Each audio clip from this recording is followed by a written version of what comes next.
ఏవండో ఈ ధర్నాలో కూర్చున్నప్పుడు మనకి 25వ రోజుని ఓఎన్‌జీసీ వాళ్ళు వచ్చి లెటర్ ఇచ్చారు కదండీ! 27వ రోజుని ఏదో చెప్తానని.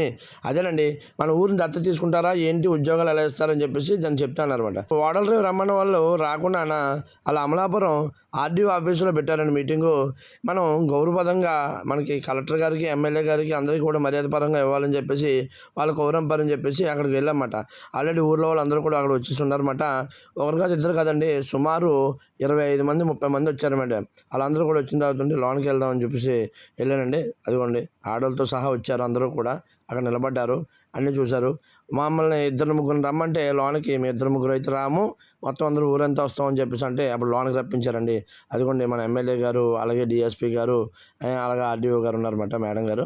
అయితే పూర్తిగా సమావేశం మొదలైంది. చాలా రసవత్తరంగా జరిగిందన్నమాట. అంటే మాటకి మాట ప్రతీదీ కూడా పాయింట్ ఔట్ అందరూ కూడా మెస్ కృష్ణ గారేంటి, మనకి రామకృష్ణ గారేంటి, విష్ణుమూర్తి గారేంటి చాలా అంటే చాలా బాగా వివరించారు. అలాగే ఎమ్మెల్యే గారు కూడా బాగా చెప్పారు మన ఊరి గురించి.